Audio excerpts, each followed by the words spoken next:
Sandra had spent the entire afternoon making everything perfect. Not because she was desperate, not because she needed to impress anyone, but because after 10 years of loving one man from a distance, she had convinced herself that the least she could do was make the night of his return feel like something worth coming home to. The apartment was warm, the kind of warm that comes from good food sitting on a stove and candles burning on a countertop. Sandra had cooked everything from scratch, jollof rice the way her mother taught her, grilled salmon with a honey glaze that she had practiced 3 times in the last month alone, and a small chocolate cake she almost didn't make but decided against at the last minute. She was wearing a deep burgundy dress, not too formal, not casual either, just right. Her natural hair was pulled back in a style that framed her face the way she knew Danwoo always loved. Her skin, that smooth, fair brown that caught light easily, was moisturized, glowing, unhurried. She looked like a woman who had not been waiting 10 years. She looked like a woman who simply existed beautifully and happened to be expecting someone. That was the thing about Sandra. She never let the waiting show on her face. She was 29 years old, a senior financial consultant at a reputable firm in Midtown Manhattan, New York City, one of the most expensive and competitive financial markets in the entire country.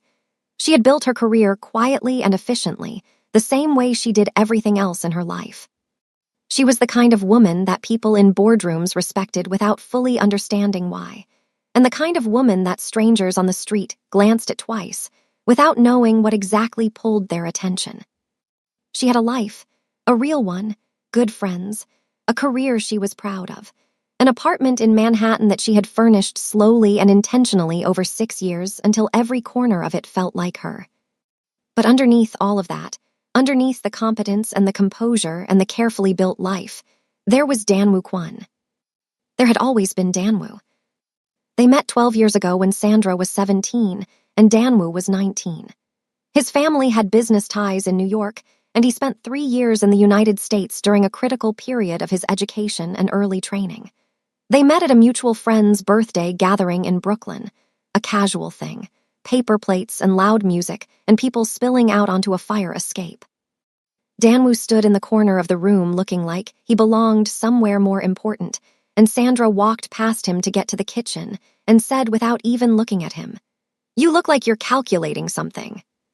He looked at her, blinked, and then said, I'm calculating how long before everyone at this party realizes you're the most interesting person in the room." She rolled her eyes so hard she almost lost her balance, but she laughed. That was where it started. That laugh in a Brooklyn apartment with cheap decorations on the walls and somebody's playlist switching between reggaeton and R&B. They spent 3 years building something real, something that didn't have a label for a long time because it didn't need one. They were just Danwoo and Sandra. They walked through Central Park in the winter and argued about the best pizza spots in Manhattan and sat in his car outside her building for hours after dates because neither of them wanted to say goodnight. He met her mother. She met 2 of his cousins. It was quiet and deep and completely theirs. And then Danwoo's father called him back to Seoul. Not for a vacation, not for a brief family visit. His father, the head of the Kwon organization, one of the most powerful and privately held Korean business dynasties in existence, was facing an internal crisis. A fracture within the organization that threatened to split everything the family had built across 3 generations. He needed Danwoo, his heir, his most capable son. Danwoo came to Sandra the night before his flight. He sat across from her in this very apartment. It was smaller back then, a different unit on a lower floor, but it was hers and she had made it warm the same way she always did, and he told her the truth, that he had to go, that he did not know exactly how long it would take, that the situation was serious and he could not walk away from his family. Sandra listened. She did not cry. She was 22 years old and she understood what family responsibility meant. Then he asked her something. He held both of her hands across the table, and he looked at her the way he looked at her when he wasn't performing anything for anyone, just raw and honest, and he said, "Wait for me. I know it's not fair to ask, but wait for me, Sandra." She looked at him for a long time. Then she said, "Don't make me regret it." He promised he wouldn't. That was 7 years ago. For the first 3 years, they maintained everything. Calls, video chats. Emails when the time zones made calls impossible. Danwoo flew back to New York twice, once for 5 days, once for 3, and both times he was present and warm and completely hers. He brought her a bracelet from Seoul on the first trip and a handmade journal on the second, and he sat in her apartment and ate her cooking and slept beside her like a man who was home. During those years, Sandra turned down 2 relationships. One was a man she met through a colleague, a kind, successful man named Andre who asked her to dinner 4 times before she finally told him she was emotionally unavailable. The other was a man in San Francisco who flew her out to California twice and showed her a life she could have had. Good life, beautiful apartment in Nob Hill. Solid future. She came home both times and thought about Danwoo and chose the waiting. After the 3rd year, the calls started to slow. Not dramatically, not all at once, just gradually. A week would pass between conversations instead of 2 days, then 2 weeks. Danwoo would apologize and explain that things in the organization were escalating, that his father's health was dipping and the pressure on him was enormous, that he was managing 40 things at once and he was sorry. He was always sorry, and Sandra always said it was fine, because it always was fine. Until it wasn't. 8 months ago, Danwoo went completely silent. No calls, no texts, no emails, nothing. Sandra sent him 3 messages across the first 2 weeks. Casual ones, not desperate, not dramatic, just checking in the way you check in on someone you love. She got no response. She told herself he was in the middle of something. She told herself the organization was in crisis again. She told herself there was a reasonable explanation. She kept waiting. And then tonight, this very night, with the food still warm on the stove, and the candles burning, and the burgundy dress, and the hair she did herself 3 times before she was satisfied, Sandra got a call from a mutual contact named Jerome, a man who moved between New York and Seoul in business circles and knew both of them peripherally. Jerome told her Danwoo had just landed at JFK Airport. Sandra's heart almost stopped beating in her chest. She looked around her apartment, at the table she had set, at the food, at the small card she had written nothing dramatic, just "Welcome home" in her handwriting because she thought it was better than silence. She breathed, she smiled, the first real smile in months. Jerome's voice on the phone was strange. There was something sitting underneath his words that she didn't catch because she was too focused on the smile spreading across her face. She thanked him, she hung up. She went to the bathroom mirror and checked her lipstick. Then her phone buzzed on the counter. A notification. From a New York social page she followed mostly for real estate listings and city news. She tapped it without thinking. A photo loaded. Danwoo, tall, commanding, moving through the arrivals terminal at JFK with that particular stride he had like the floor owed him something. Dark coat, eyes forward, looking exactly like the man she had been loving across 7 years of distance. And beside him, a woman. Korean, beautiful, elegant in that understated way that speaks of old money and careful grooming. Her hand was resting in the crook of his arm, not casually, the way you hold on to someone when they belong to you. The caption beneath the photo read, Korean business mogul Danwoo Kwon touches down in New York with a mystery woman. Sandra stood in her bathroom, holding her phone. The candles were still burning in the living room. The food on the stove was still warm. The card that said, "Welcome home," was still sitting on the table she had set for 2 people. And Sandra stood there in her burgundy dress with her hair done perfectly, and her heart doing something that didn't have a name yet, something between devastation and a cold, quiet fury, staring at a photo she found out about from a gossip page. Not from Danwoo. A gossip page. She set her phone face down on the bathroom counter. She looked at herself in the mirror for a very long time. And the woman looking back at her had eyes that were completely dry. Sandra spent 10 years holding on to a man who just walked off a plane with someone else on his arm. 10 years. And she found out through a gossip page. Now be honest, would you have waited that long? I really want to hear you out on this. Please answer in the comment. I will be waiting in the comment. Also go ahead and like the video. And if you're not subscribed yet, please go ahead and do so that you won't be missing good stories like this. Now let's continue. Sandra did not fall apart that night. She blew out the candles herself. She put the food in containers and stacked them neatly in her refrigerator. She washed the dishes she had used while cooking, dried them, and put them back in the cabinet. She folded the tablecloth. She put the card, the one that said "Welcome Home" in her own handwriting, into the small drawer beside her bed without tearing it up, without throwing it across the room, without crying over it. She was not performing calm. She actually felt it. The kind of calm that comes when something you were afraid of for years finally happens and your body just settles.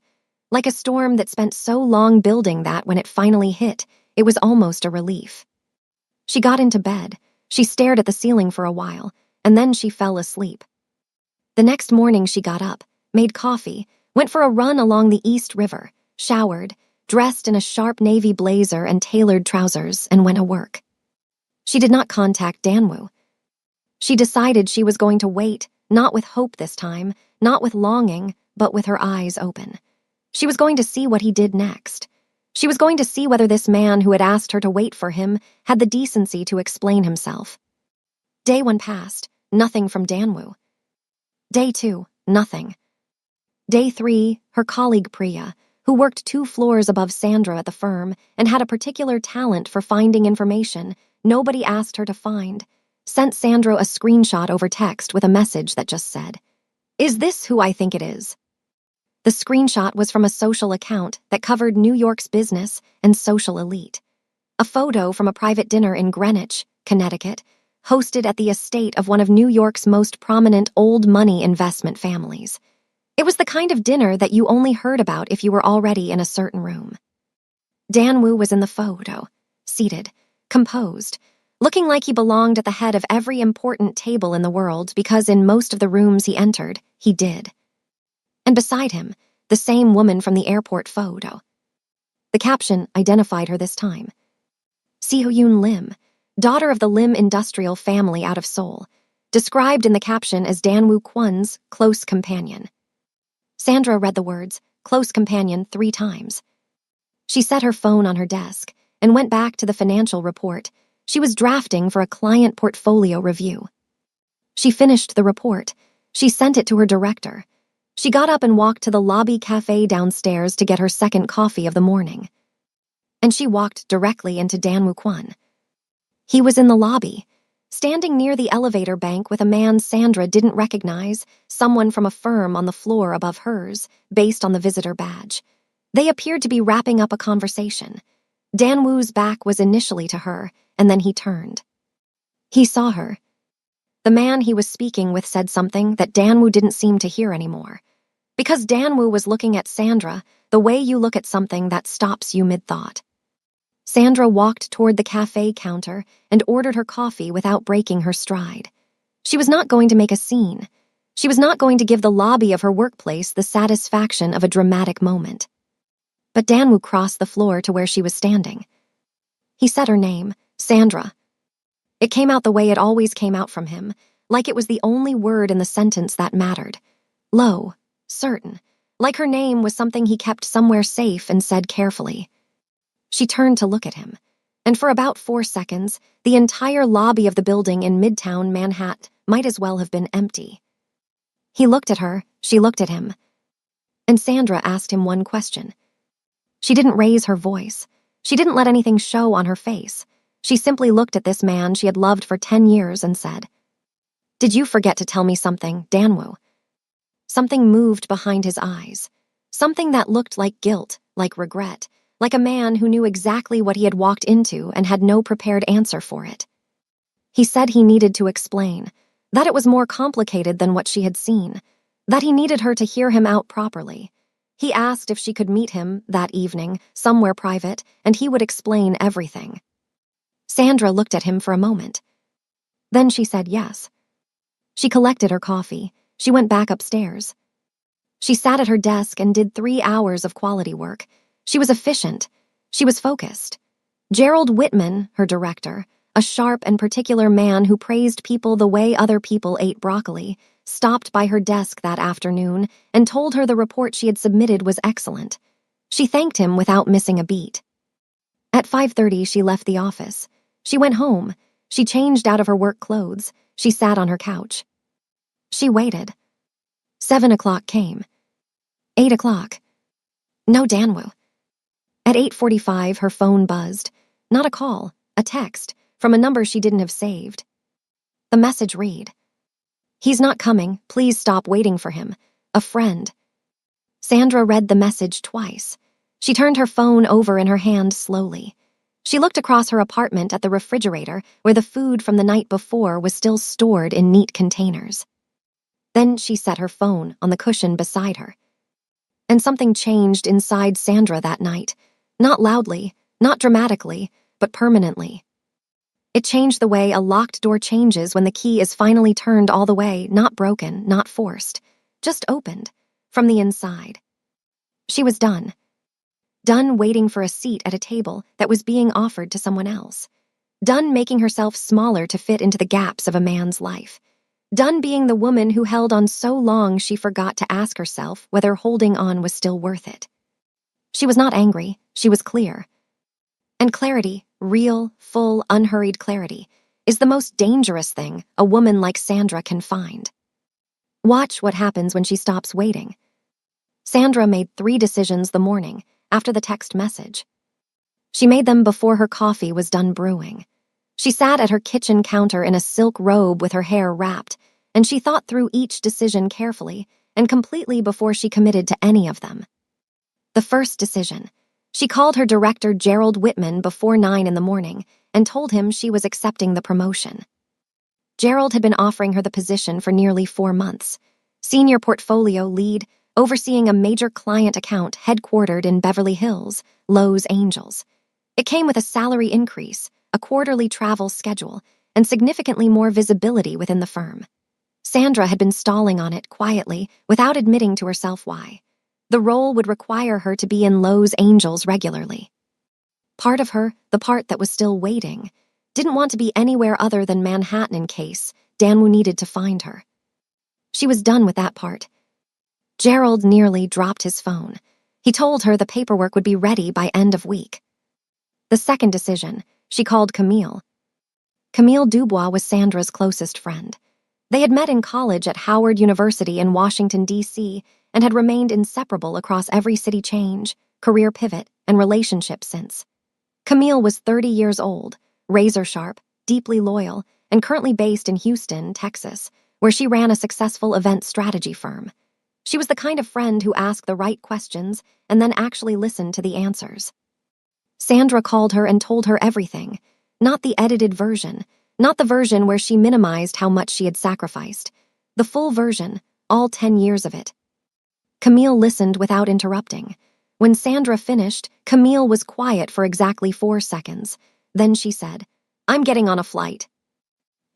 She arrived the following Saturday morning with 2 carry-on bags, a box of her aunt's pralines from Houston, and the specific energy of a woman who had arrived to oversee a full rebuilding operation. The third decision, Sandra stopped shrinking. Not in a dramatic way, not in a way that announced itself. She simply started making room for herself again. She accepted invitations she had previously declined. She let herself be fully present in rooms she used to only half enter because part of her mind was always somewhere else, always waiting, always listening for a notification, always holding space in the front of her thoughts for a man who was apparently not holding the same space for her. The shift was visible. She attended a rooftop networking event in Soho, Manhattan 2 weeks after accepting the promotion, and she was magnetic. She spoke with 3 senior partners from competing firms with a kind of confident clarity that made people stop conversations to listen. One of them, a woman who ran her own boutique investment advisory, handed Sandra her personal card at the end of the evening and said, "Call me. I don't do that often." Camille, standing 3 feet away with a glass of sparkling water, watched the whole thing and said nothing. But she smiled the kind of smile that said, "There she is." Camille also dragged Sandra to brunch in Brooklyn that same weekend. A long, loud, sprawling brunch at a restaurant on Fulton Street, where the waitstaff knew everyone by name, and the music was always exactly right. Sandra sat across from Camille and ate shrimp and grits and talked for 2 hours about everything except Danwu. About her career, about her plans, about what she wanted her life to look like in 5 years.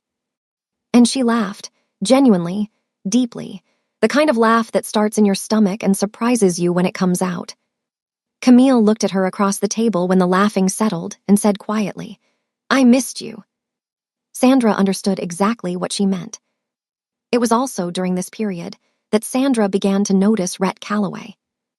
Rhett was 32 years old, a Black American architect from Atlanta, Georgia, who had relocated to New York 3 years earlier to work with a design firm that had recently signed a contract with Sandra's company's real estate development division. He came into her professional orbit at a project coordination meeting where he was presenting preliminary building concepts, and Sandra was representing the financial compliance side. He was tall, quietly handsome in the way of someone who didn't think about it much. He had an easy humor that never felt performed, and a way of paying attention when someone spoke that made you feel like what you were saying was genuinely worth hearing. He did not pursue Sandra aggressively. He was not the man who turned everything into a competition or made his interest someone else's problem. He simply showed up, consistently, warmly, with good conversation, and the kind of patience that communicated that he had nothing to prove. He asked her to lunch after their third project meeting. She said yes. They spent an hour talking about architecture, food, and growing up in two very different American cities. He walked her back to her building afterward and said, "Same time next month when the next coordination meeting comes around." She said, "We'll see." But she went back inside smiling. Sandra was not falling for Rhett. She was not replacing Danwoo with someone new. She was simply, for the first time in years, allowing herself to feel the warmth of being seen by someone who was actually present. And across the city, in a high-rise suite in Tribeca, one of Manhattan's most exclusive residential corridors, something was happening with Danwoo that Sandra did not know about yet. He was sitting alone at the window of his suite at 11 at night, looking at the Manhattan skyline with his phone in his hand. The room was quiet.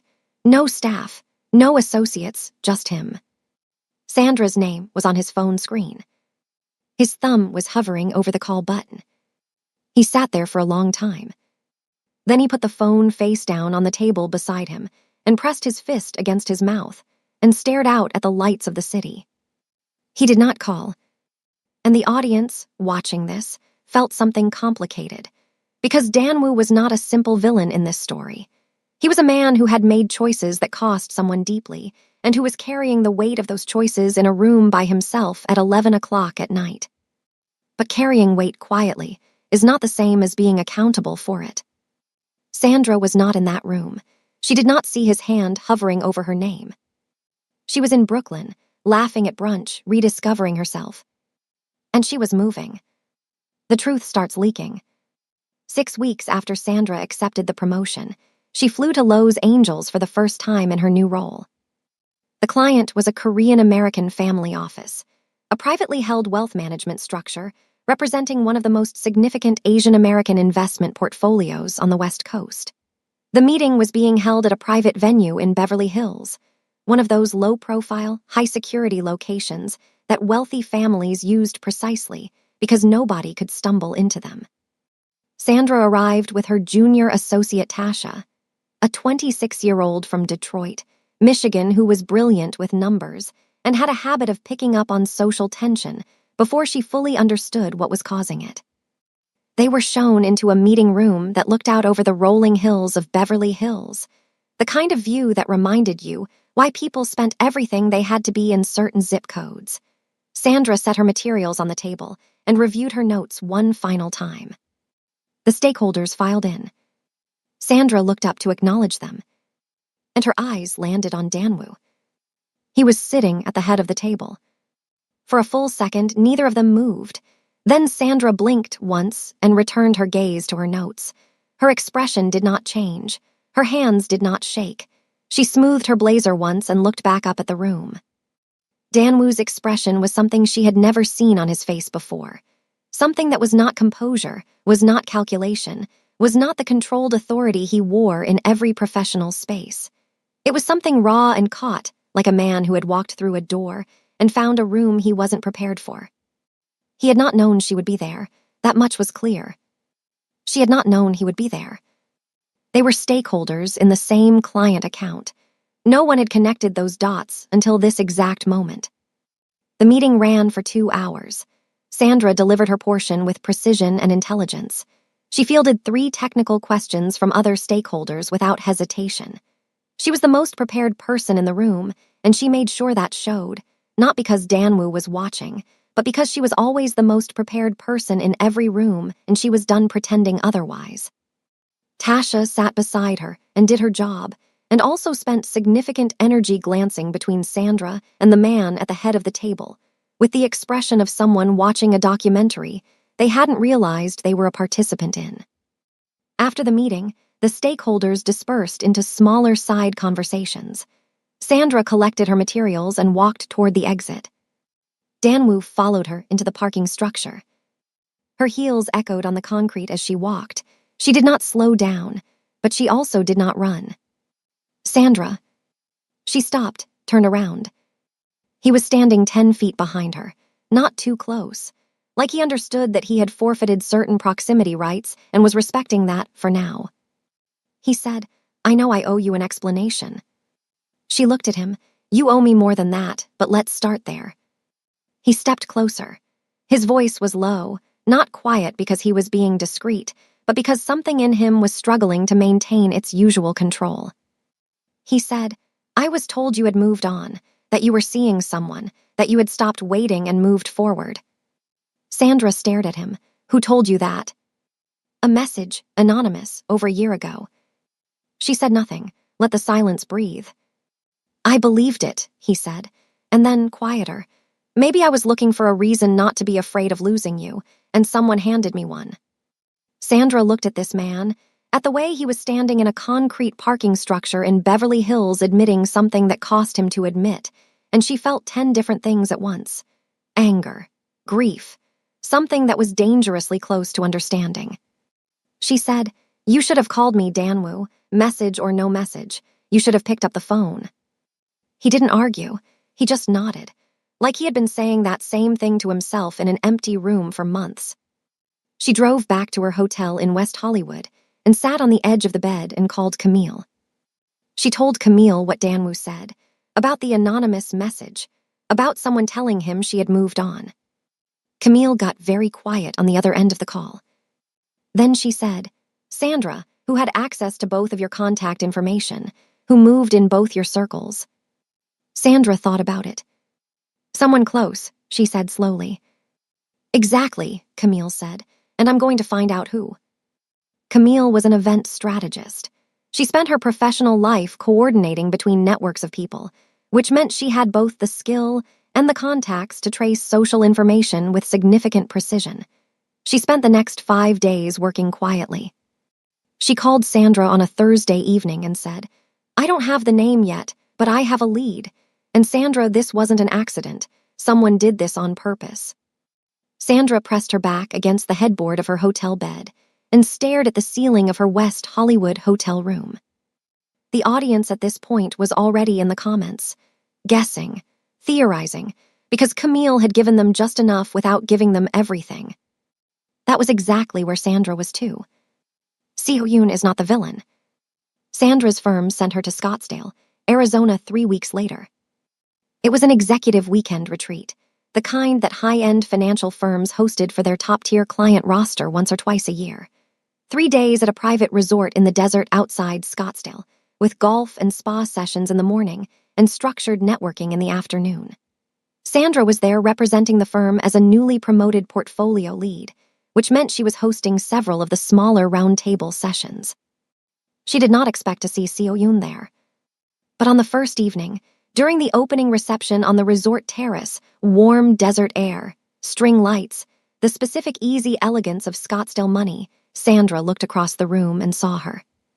Seo-yoon Lim, standing near the edge of the terrace with a glass in her hand, and the expression of someone who had learned to look comfortable in rooms that made her anything but. Sandra's stomach tightened. She held herself still and made a decision. She would be professional. She would not make anything awkward. She did not know this woman's full story. She was not going to project. She kept her distance that first evening. But on the second morning, the retreat organizers placed them in the same small group session, a round table of 8 people discussing cross-border investment challenges. Sandra facilitated.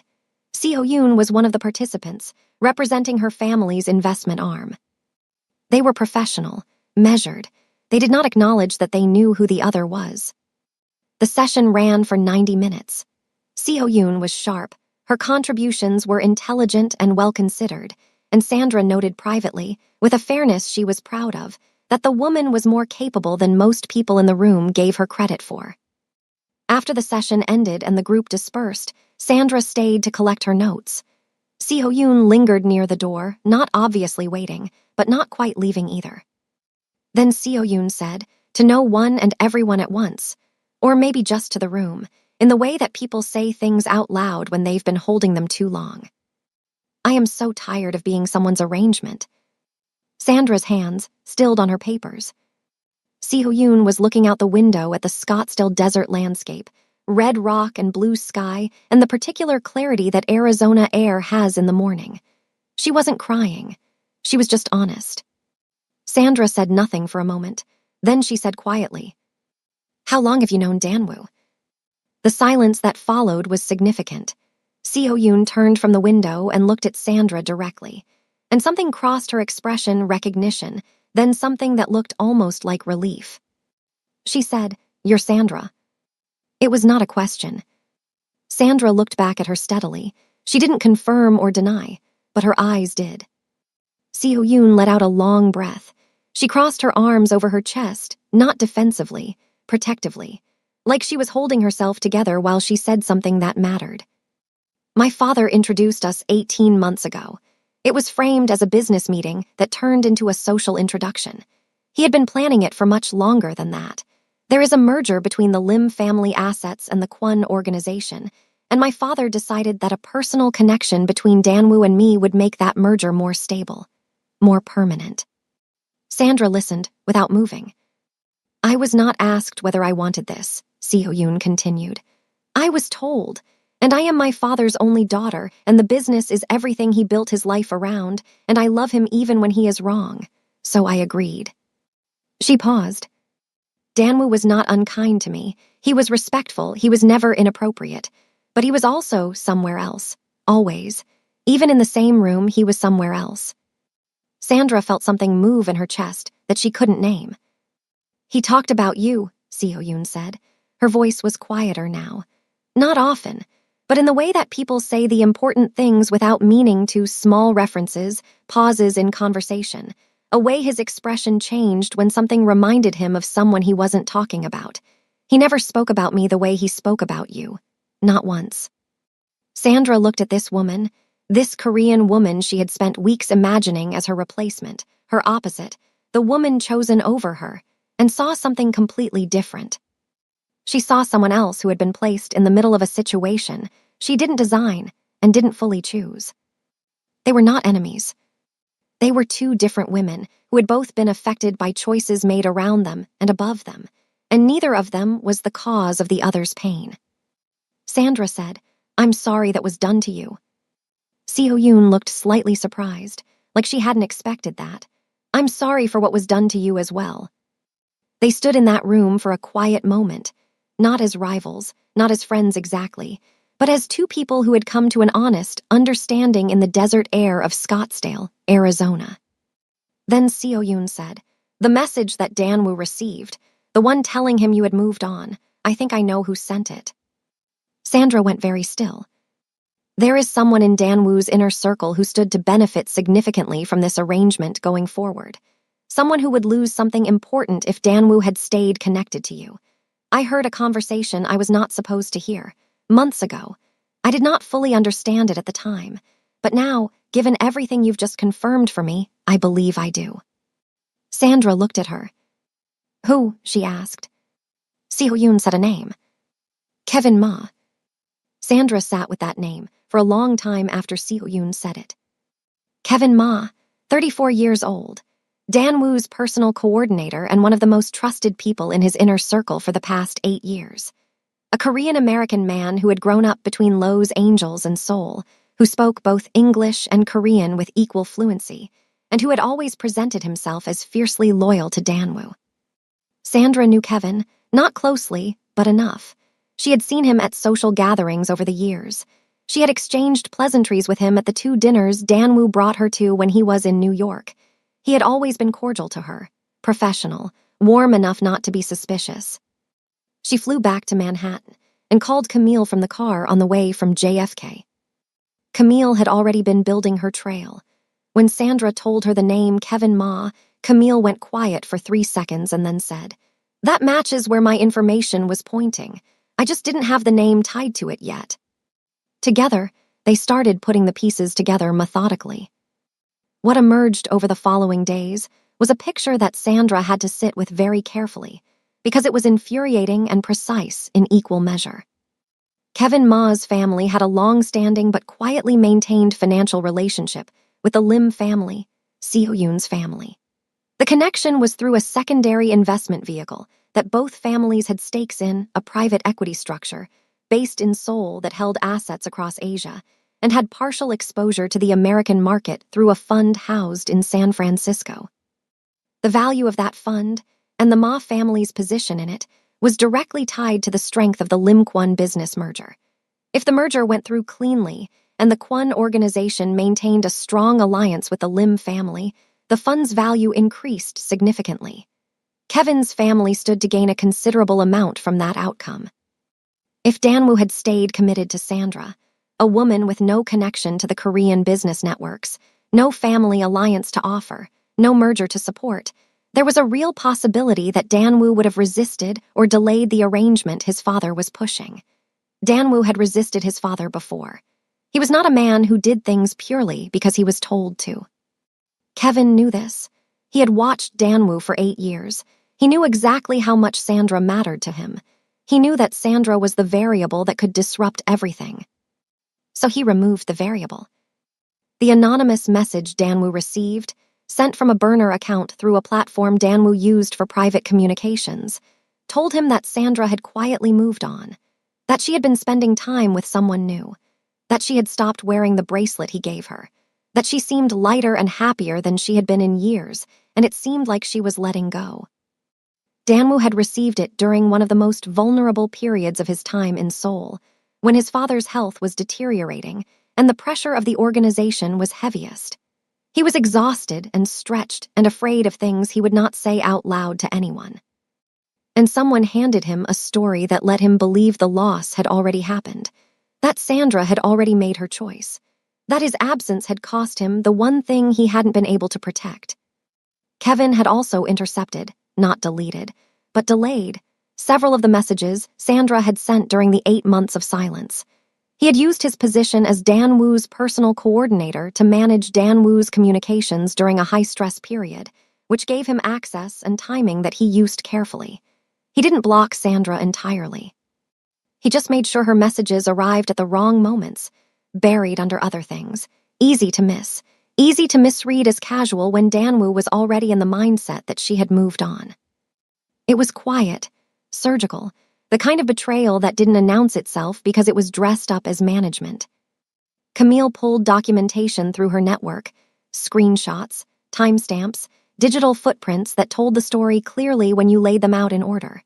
She was not a detective, but she was extremely good at connecting networks of information, and she did it with the focus of someone who was personally offended on behalf of her best friend. She packaged everything neatly and sent it to Sandra on a Tuesday night.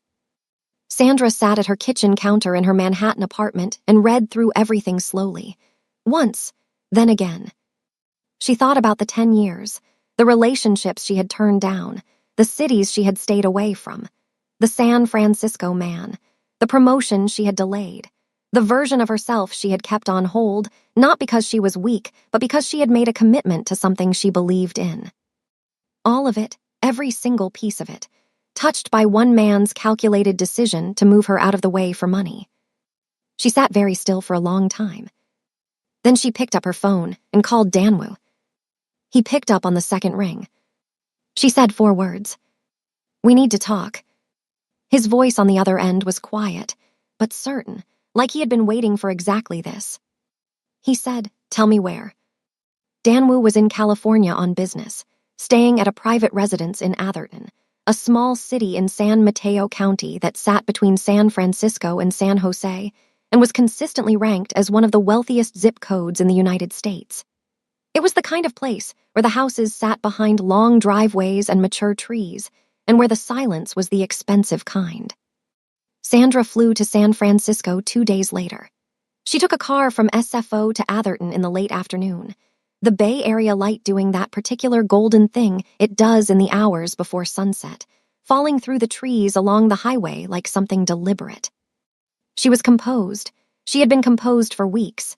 But this was a different kind of composure, not the kind that holds something in, but the kind that has already made its peace with what it's about to say. The residence was a single-story modern structure set back from the road behind a large lawn, understated from the outside, immaculate within. A staff member let Sandra in and led her to a sitting room that looked out onto a private garden. She was not left waiting long. Danwu walked in and stopped when he saw her.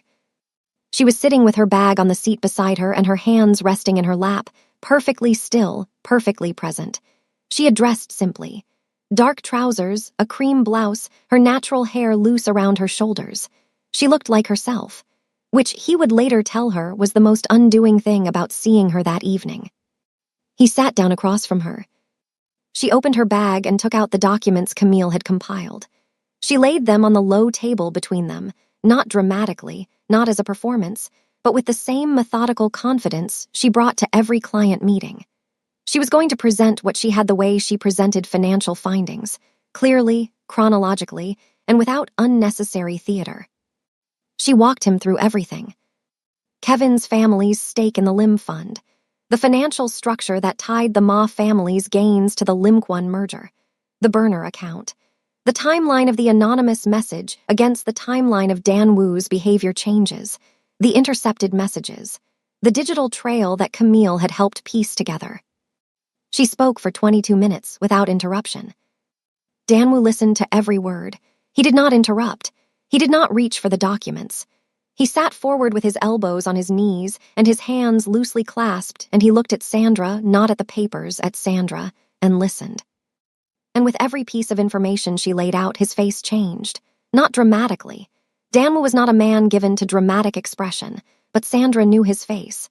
She had known his face for 12 years, and she watched the composure that made him formidable in every boardroom and business setting, the composure that his associates feared and his opponents misjudged, come apart, layer by layer, quietly. By the time she finished speaking, the room was very still. Danwu sat back slowly. He pressed his fingers together. He looked at the documents on the table for a long moment. Then he looked up at her. He said, "Kevin." Not a question, a recognition. Sandra said nothing. He said, "I trusted him with everything. He knew every part of my life for 8 years." "I know," Sandra said. The silence stretched. Then Danwu said, "I should have called you anyway, message or no message. Even if I believed you had moved on, I should have called. I should have heard it from you. I was afraid, Sandra, and I let someone use that fear against both of us." Sandra looked at him steadily. She was not going to rush this. She was not going to tell him it was fine. It was not fine. But she was also not going to pretend that she didn't hear the honesty in what he was saying. She said, "Tell me your side, all of it." He did. He told her about the night his father called him back, about arriving in Seoul to find an organization in fracture, internal disputes, financial hemorrhaging, a power structure that had been quietly destabilizing for 2 years before anyone admitted it out loud. He told her about the pressure his father put on him. The expectation that he would not just fix things, but do it in a way that protected the family's legacy and reputation across every dimension, including social and political alliances. He told her about the conversation with his father regarding Seo Yoon, how it was not a request but a structural expectation wrapped in family loyalty, and how he had resisted it for months because of Sandra. He told her about receiving the message, about reading it at 2 in the morning on the worst night of a very bad month, about sitting with it for 3 days before he allowed himself to believe it, and then about the slow, quiet collapse of resistance that happened after, when he told himself that maybe his father's arrangement was inevitable now that Sandra had already moved forward. He told her about the night he was in Tribeca with her name on his phone and his thumb over the call button. Sandra listened to all of it without a word. When he finished, the garden outside the window was blue with early evening, and the room was lit by the soft overhead light. Sandra said, "You spent 10 years making me feel like I wasn't worth a phone call, and I spent 10 years proving to myself that I was." She let that sit. "The question is, what are you going to do with that?" Danwoo stood up. He crossed the room and stood in front of her, not too close, not asking for anything, just present. More present than she had seen him be in years, maybe ever. He said, "I'm going to fix it, all of it, starting with Kevin." His voice was not loud, but there was something underneath it that Sandra recognized, the particular quality of a man who had made a real decision, not a performance, not a promise designed to get something, a decision. She looked at him for a long time. Then she stood up, picked up her bag, and said, "I'm staying at a hotel in San Francisco tonight. You know how to reach me." She walked out of that house in Atherton and got back into the car and watched the Bay Area evening passing outside the window all the way back to the city. And for the first time in a very long time, she felt something that wasn't waiting and wasn't grief and wasn't the heavy stillness of a woman holding herself in place. She felt like herself. Danwoo moved on Kevin within 72 hours. He did it the way that powerful men do things when they are truly serious, not with noise, not with theater, but with absolute precision. He called Kevin into a private meeting at the Tribeca suite the morning after Sandra left Atherton. He did not tell Kevin what he knew in advance. He did not give him time to prepare. When Kevin walked in, he found Danwoo seated and composed, the real version of composed, not the version that was performing anything for anyone. Danwoo laid the documentation on the table. Kevin looked at it, and the thing about a man who has been living inside a carefully constructed lie for a long time is that when the structure collapses, it collapses completely. Kevin's face changed in a way that confirmed everything before he said a single word. He tried to explain, then he tried to minimize. He said the merger was important. He said he did it for the organization. He said Danwoo needed to focus, and Sandra was a distraction from what truly mattered. Danwoo listened to all of it. Then he told Kevin 3 things. First, his position within the organization was terminated, effective immediately. Every access, every credential, every connection gone. Second, the details of what Kevin had done would be shared with the relevant parties in their business network, not as a public announcement, not as a spectacle, but as a factual disclosure to anyone who needed to know. In business circles like theirs, that was sufficient. Reputation was currency, and Kevin had just declared bankruptcy. Third, if Kevin ever attempted to insert himself into any matter involving Sandra or anyone connected to her, the consequences would be significant and immediate. Kevin left the room. Danwoo sat quietly for a while afterward, not with satisfaction, but with the specific gravity of a man who has just dismantled something he built with his own trust. 8 years. Kevin had been there for 8 years, and he had used every one of those years to position himself close enough to cause this level of damage. It was a lesson Danwoo would not need to be taught twice. The business arrangement with the Lim family was the next matter. Danwoo had a long and difficult conversation with his father. The narrator describes it as the most honest conversation the Kwon family had in a generation. Danwoo's father was not a soft man. He was the kind of man who had built an empire by making decisions that served the whole above the individual. But he was also, beneath the authority and the tradition, a father who had watched his son carry the weight of the Kwon organization without complaint for 7 years. Danwoo told him plainly, the personal arrangement with Seo Yoon was not something he could continue. Not because he disrespected the Lim family, but because it was not honest, and Danwoo had built his professional life on being honest in every negotiation he entered. He would not be less honest in the most personal dimension of his existence. His father was quiet for a long time. Then he said something that surprised Danwoo. He said, "I always knew you would push back on this eventually. I just thought it would be sooner." They restructured the merger agreement. The business partnership between the Kwon organization and the Lim family was preserved and formalized through proper professional channels, no personal arrangement attached. Both families' legal and financial representatives signed off within 2 weeks.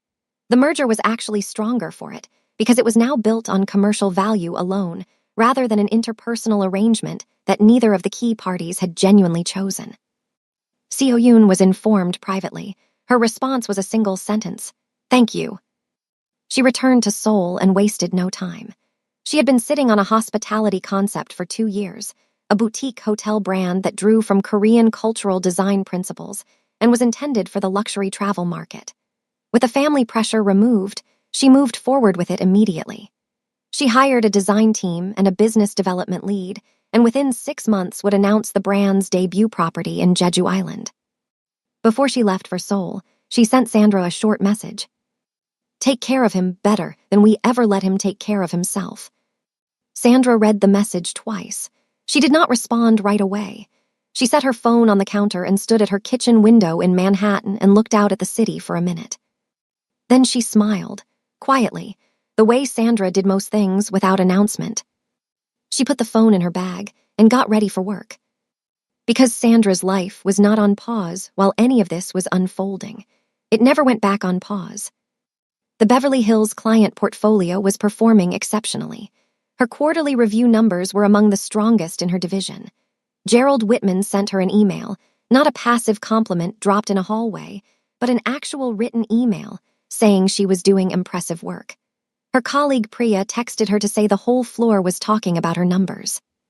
She flew to Los Angeles twice more that quarter and each time found a rhythm in the city that surprised her.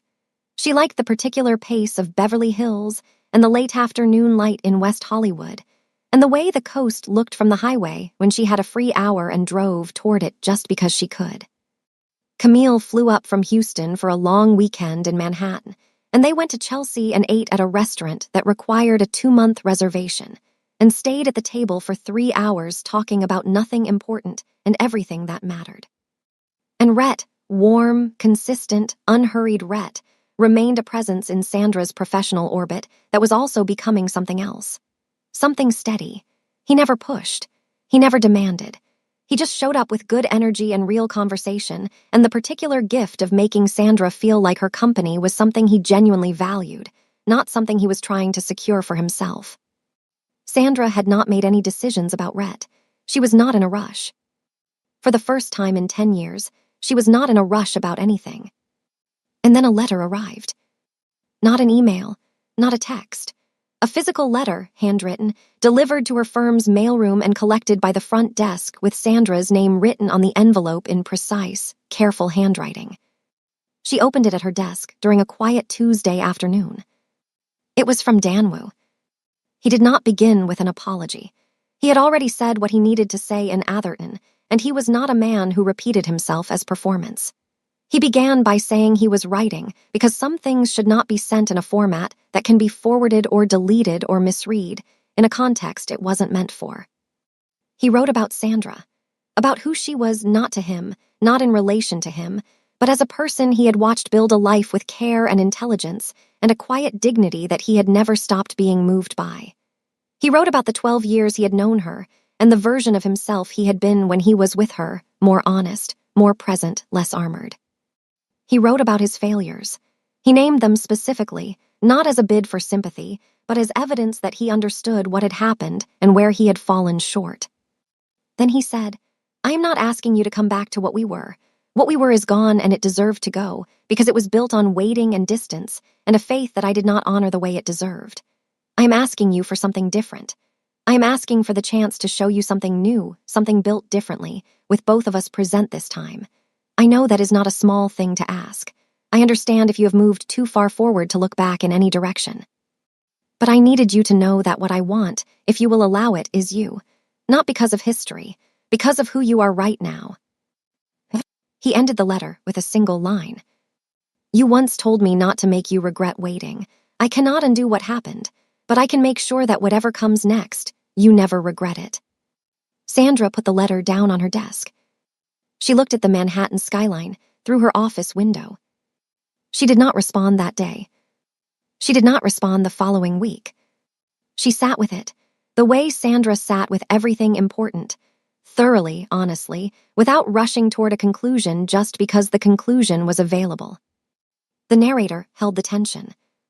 The audience was on the edge of their seats. 3 months passed. Sandra was in San Francisco. She was there as a keynote speaker at a major financial summit. an annual event hosted at one of the city's most prestigious hotels in the financial district, drawing 400 senior executives, portfolio managers, and investment professionals from across the country. Sandra had been invited 6 weeks earlier by an organizing committee that included the woman from the Soho networking event who had handed Sandra her personal card and said, "Call me. I don't do that often." Sandra had called. They had built a working relationship, and that relationship had led to this invitation. She stood backstage in a fitted charcoal dress and her natural hair styled the way she liked it best, full and uncompromising, and she reviewed her notes one final time. Her assistant handed her a glass of water. She took a sip. She breathed. Then she walked out onto the stage. The room was full. 400 people, professionally dressed and professionally attentive. The kind of audience that arrived with high expectations and showed warmth only when it was earned. Sandra earned it within the first 4 minutes. She spoke about long-term value, about the discipline of knowing what to hold and when to release, about the difference between patience and stagnation, about how the most successful portfolios are not built by people who wait passively for returns, but by people who actively choose, repeatedly and deliberately, where to place their faith and their energy. She spoke for 40 minutes. She got a standing ovation. Afterward, she moved through the reception with the ease of someone who belonged in every room and knew it. She spoke with 3 executives she had never met and exchanged contact information with 2 of them. She found Tasha, her junior associate, who had accompanied her to Lowe's Angels all those months ago and never forgot the look on Dan Wu's face in that Beverly Hills meeting room. And they debriefed over sparkling water and said very little about the keynote because they both knew it went well, and neither of them was given to unnecessary commentary. At 7:30 in the evening, the formal portion of the summit concluded. Sandra stepped outside onto the hotel terrace. The San Francisco Bay stretched out before her, the Bay Bridge lit in the distance, the water doing that dark silver thing it does when the evening light hits it from the right angle. The air was cool, the specific cool of a San Francisco evening that is not cold but tells you clearly that you are on a coast and the ocean is not far. She stood at the railing and breathed it in. Dan Wu was standing at the far end of the terrace. He was not dramatically positioned. He was not in a spotlight or silhouetted against the skyline in a way that announced itself. He was simply standing there, hands in his coat pockets, looking at the same view she had just turned to face, and he turned his head when she stepped out, the way people turn toward movement when they have been waiting for something specific. Sandra looked at him. She did not pretend to be surprised. She was not. She had known somewhere in the part of herself that she had spent 3 months being very honest with, that the absence of her response to his letter was a kind of conversation. She had not said no. She had not said yes. She had been thinking. And Danwu, who had known her for 12 years, and had made the mistake of allowing doubt to substitute for the direct choice of reaching for her once before, was not going to make that mistake again. He crossed the terrace to where she was standing. He stopped at a respectful distance. She said, "You flew to San Francisco." He said, "You didn't respond to my letter." "I know. I figured silence meant come find you." She looked at him. Something moved in the corner of her mouth, not quite a smile yet. It meant I was thinking. And the terrace was quiet. Somewhere below them, the city moved with its own constant rhythm, the specific aliveness of San Francisco at night, the bridge lights and the water and the sound of a city that had been built on risk and reinvention. Sandra turned to face him fully. She looked at Dan Wu-Kwan, this man she had loved since she was 22 years old in a Brooklyn apartment at a birthday party, where she told a handsome stranger he looked like he was calculating something. This man who had asked her to wait and whom she had waited for across 10 years and 2 continents, and more loneliness than she had ever allowed herself to fully count.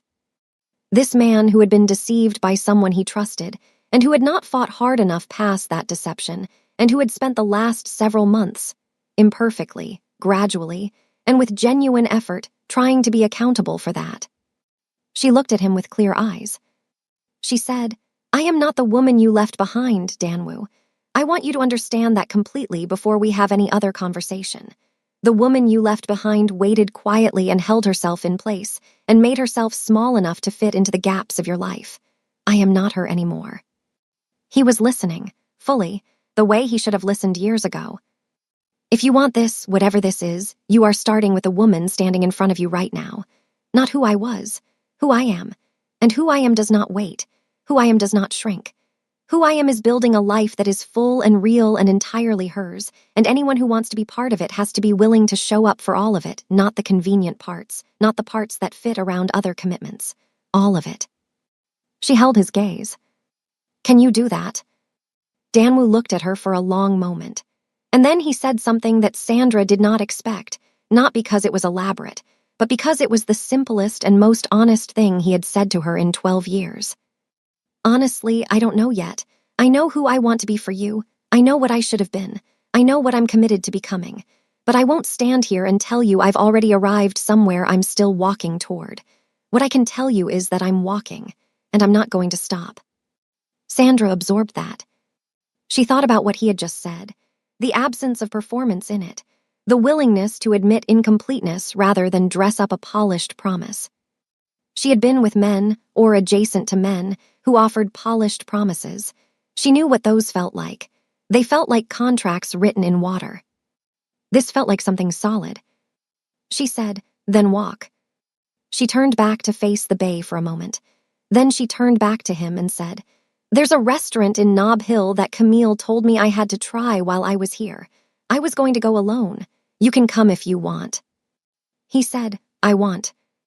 They walked off that terrace together, not with their hands intertwined yet, not with everything resolved, not with a ribbon tied around the complexity of 12 years and 10 of them spent waiting. They walked off that terrace as two people who had been through something real and come out the other side of it with a cleaner and more honest version of what they were to each other. And that, the narrator told the audience, was actually better than the fairy tale.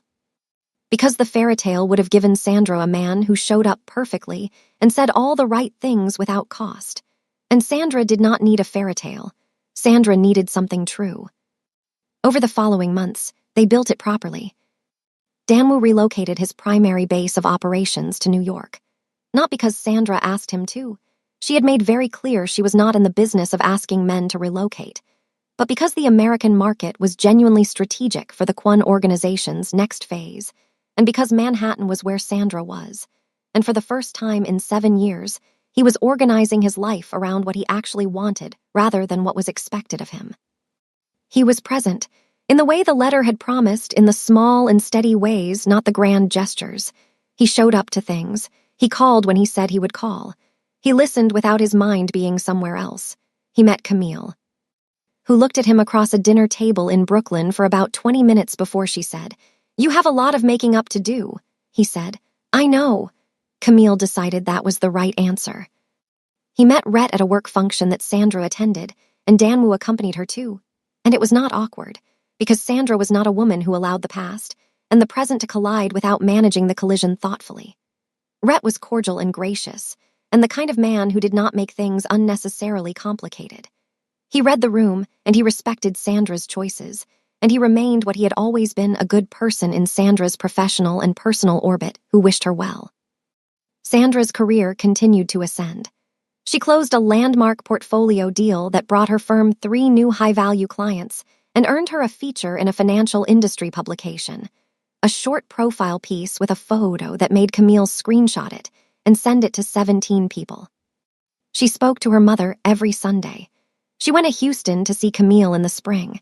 She flew to Los Angeles for work and started loving the West Coast with a new openness that she hadn't allowed herself before. She bought herself something she had been putting off for 4 years, a piece of original artwork by a black painter whose work she had admired at a gallery in Harlem. She hung it on the main wall of her Manhattan apartment and sat across from it with her morning coffee on a Saturday and felt the particular satisfaction of a woman who had stopped delaying her own joy. And the last image the narrator gives the audience. Sandra, sitting on the couch in her apartment on a quiet Sunday evening, the artwork on the wall, the city outside the window. Danwoo beside her, not performing, not managing anything, just there. He is reading something on his phone, and she is reviewing something on her laptop, and neither of them is talking because they do not need to fill the silence to prove that something real is in the room with them. He glances over at her at one point. She doesn't look up from her laptop, but she says, "Stop starring." He says, "I'm not starring, I'm appreciating." She looks up, their eyes meet. And she smiles, the real one, the deep one, the one from the stomach. He smiles back. The narrator delivers the final line over that image. She didn't go back to where she was. She moved forward, and this time he had to keep up with her. Sandra waited 10 years. She got lied on, left behind, and still came out standing. But here's what gets me, she never stopped being herself through all of it. That's the real story. Tell me in the comments, was she right to give Danwoo another chance? Or would you have walked away for good? Drop your answer below.